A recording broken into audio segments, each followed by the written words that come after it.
Magandang araw mga kapuso, narito na po tayo sa episode 72 ng Stolen Life. Nakikiusap nga tong sina Darius saka si Lucy na wag na sana ipalaglag yung bata. Sabi naman ni Darius, para buksan mo tong pinto, walang kasalanan ng bata, wag mo siyang idadamay dito. Sige na, payag na kami.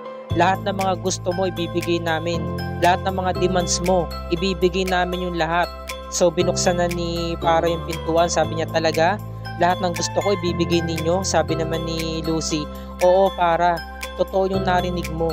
Susundin namin lahat ng gusto mo, basta't wag mo lang ipapalaglag ang bata. Wag mo lang siyang idadamay dito. Sabi naman ni para, o siya, kung ganun mag-iimpake na ako para lumipat na ako sa bahay nyo. Sabi naman ni Darius, may mga kondisyonis kami para na kailangan mong sundin. Kailangan i-consent muna namin to kay Mamita bago ka namin bigyan ng approval. Sabi naman ni Lucy, sige na para, ibigay mo na to sa amin. Sabi naman ni para, o siya, sige payag na ako kasi nga sabi nga ni Darius, take it or leave it, diba? So sabi nga nila, kailangan daw talagang malaman muna ito ni Mamita. Ngayon sabi naman ni Isaac, kamusta na po Manang, ano na pong balita? Sabi naman ni Manang Bereng, nako sobrang haba ng usapan nila ni Ma'am Lucy saka ni Ma'am Ason sa may kwarto. Nagkulong talaga si Ma'am Lucy, masinsina yung usapan nila. Ang haba ng pag-uusap nila kung ako ang tatanungin, hindi ako makakapayag na manatili ulit dito yung si Ma'am Para. Ayaw ko dyan Sabi naman ni Isaac, paano naman yung bata na nasa sinapupunan ni Ma'am Para? Di ba anak yun ni Sir Darius saka ni Ma'am Lucy? Sabi naman ni Manang Bereng, nandiyan na yan wala na tayong magagawa. Sabi naman ni Isaac, kawawa naman yung bata. Kung sakaling aalis si Ma'am Para, madadama yung bata. Sabi naman ni Manang Bereng, teka lang, nakakalata ako sa'yo. Bakit panay concern ka kay Ma'am Para? Panay tanong ka sa kanya. Alam mo, nakakahalata na ako kaya talaga mga lalaki, mas gusto nyo yung mga babaeng impacta, yung mga wild. Hindi naman sa ganun Manang, curious lang naman ako. Kasi mas challenging. Nako, mag-iingat ka. Baka matulad ka kay Sir Vince, kita mo.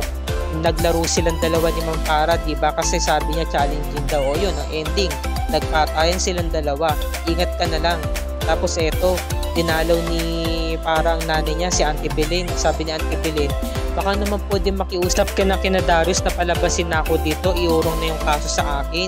Total, naging okay na rin naman lahat. Magkakaroon na rin kayo ng anak. Sabi naman ni Para, relax ka lang Nay.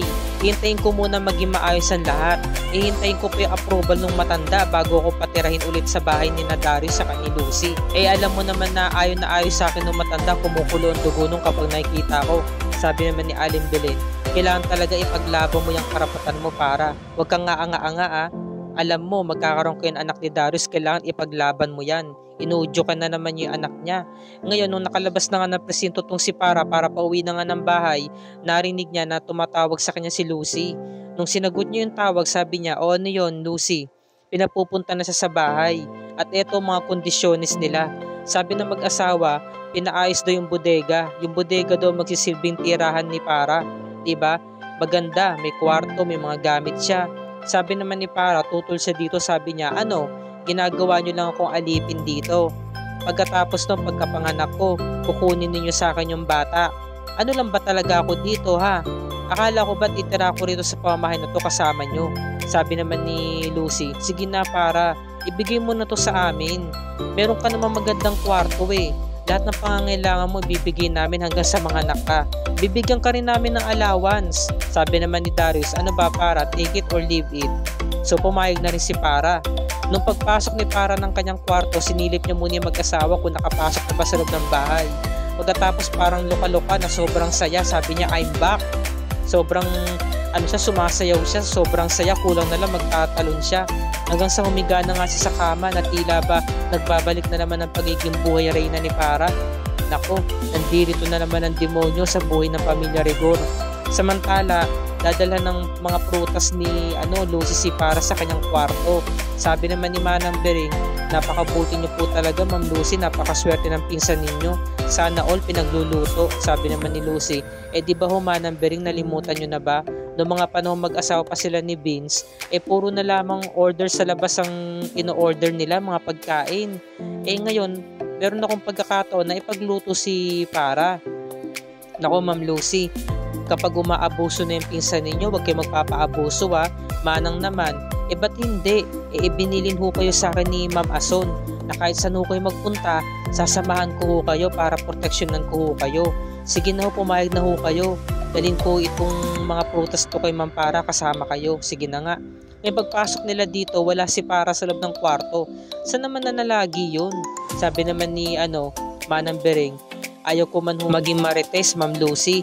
Pero kung ako naman po talaga ang tatanungin, kung tutuusin, dapat wala na po rito si Ma'am Para kasi wala na ho kayong dapat pang asikasuhin sa kanya diba? Kasi ang laki ho ng atraso niya sa inyo. Sabi naman ni Ma'am Lucy, diba nga ho, yung anak ho namin ni Darius nasa sinapupunan po ni Para, sabi niya. Samantala, galing sa pag-e-exercise itong si Para sa labas, sa may bakuran, bigla siyang pumasok. Sabi niya, Cheska, may sabihin ako sa'yo. Huwag kang matakot sa akin, huwag kang umalis. Alam mo ba, para sabihin ko sa'yo, magkakaroon ka na ng kapatid at nandito sa loob ng tummy ko. Sabi naman ni Cheska, hindi po totoo yan. Anong hindi totoo? Magkakaroon ka na ng kapatid at si Darius ang ama. Ito, hawakan mo ulit hawakan mo tong tummy ko. Hindi po totoo yan. Posible po ba yun na magkaroon ng kapatid tapos yung baby nasa tummy ninyo? Sabi naman ni Isaac, Ma'am Para, ang totoo ho yan, binilin ho kayo sa amin ni Sir Darius na wag nyo daw pong kakausapin si Cheska. Teka nga Isaac, kung nga makialam dito, gwardiya ka lang dito. Tita Para, wag nyo pong pagsalita ng ganyan si Kuya Isaac. Ba't hindi? Pakilamero to nakikialam Sinasabi ko lang naman sa yung totoo na magkakaroon ka na ng kapatid. Ma'am Para, tama na ho. Hindi, umalis ka, pakilamero ka. At kailan talaga, inaampas niya si Isaac. Talagang pinagsasalita niya na masakit. Tita Para, wag na po, tama na po. Wag niyo pong saktan si Kuya Isaac. Wag niyo po siya pagsabihan ng ganyan. Narinig na ni Lucy sa kani Manang Bering, kahit kailan talaga troublemaker tong si Para. Puro na lamang gulo. Lagi na lamang maingay ang pamilya Rigor kapag nandiyan si Para. Para, anong nagaganap dito? Ito kasing si Isaac kung anong sinasabi Wag daw akong makikialam. Hindi ko daw pwedeng kausapin si Cheska. Alam mo Para, hindi naman talaga tama yung ginawa mo Dapat hindi mo pinagsasalita ng ganyan si Kuya Isaac kasi gwardiya siya dito. O siya, sige na, tama na. Ikaw wag ka makikialam dito Sabi naman ni Para, alam mo kasi Cheska, totoo yung sinasabi ko. Mami, totoo po ba yun? Magkakaroon ako ng kapatid at si daddy ang ama at nasa tummy ni Tita Para. Sabi naman ni Lucy, alam mo baby, mamaya na lang tayo mag-usap Manang Bering, ipasok niyo po muna si Cheska sa loob. Kuya Isaac, samahan niyo po si Cheska. I love you baby. I love you too mami, sabi ni Cheska. Kaya sabi ni Lucy, Para, unang-una sa lahat, hindi mo dapat nagsasata ng gano'n si Kuya Isaac. Dahil gwardiya siya dito, tao siya. Ginagawa niya na maayos ang trabaho niya. Siya naman ang nagpasimula Ano ba? At saka pangalawa Para, hindi mo dapat pinagsasata ng gano'n si Cheska. Kung meron man dapat siyang malaman, sa amin yun dapat manggaling ni Darius ng mga magulang niya. Dahil naguguluhan pa siya sa mga sitwasyon. Hindi niya dapat malaman ito, itong mga ganitong bagay na maselan. Alam naman natin yung pinagdaanan natin, di ba?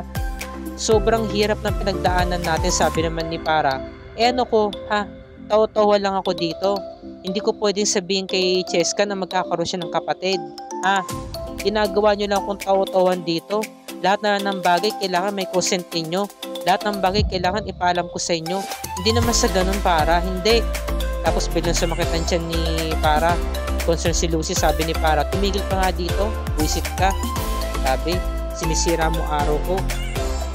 Ngayon ito naman si Isaac nagtatampo. Ayoko na talaga kay Ma'am Para, Manang Bering. Grabe siya makapagsalita. Okay lang sa akin yung makapagsakit siya ng kapwa isikalman Pero yung pagsatan niya ako ng masakit, agos sa puso, sobra-sobra. Minamaliit niya ako na porket gwardiya lang ako. Sabi naman ni Manang Bering, grabe ka palang masaktan talagang humuhugot ka. Sinasabi ko lang naman po ang totoo, Manang Bering. Mabuti pa po si Ma'am Joyce babait.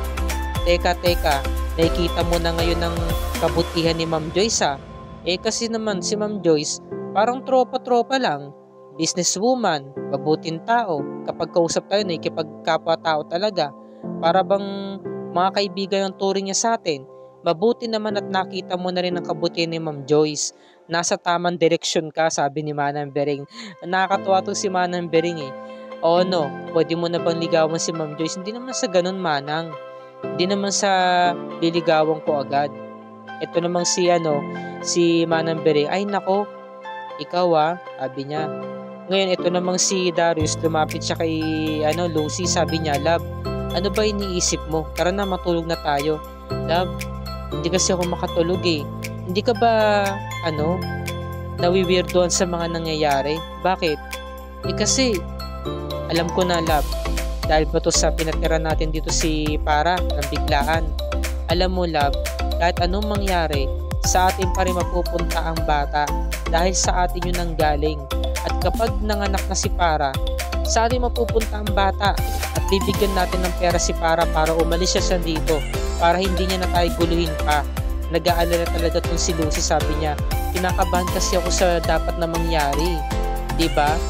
Kasi nga dahil nga sa mga nangyari, hindi ko talaga maipaliwanag ng ayos. Ngayon, nakikinig sa kanila si Para at ang sabi nga ni Para, anong kala nyo? Mapupunta sa inyong bata? Akin to. Ipaglalaban ko to. Kaya naman, kinabukasan, lumapit itong si Cheska sa mami niya, niyakap. Mami, hayaan niyo po munang yakapin ko kayo kasi pinapakinggan ko yung boses ni baby sa tummy ninyo. Totoo po ba talaga yung sabi ni Tita Para na magkakaroon na raw po ako ng kapatid na baby boy or baby girl? Pero hindi po ako naniniwala sa kanya na buntis siya kasi naniniwala po ako na kayo po yung buntis, mami.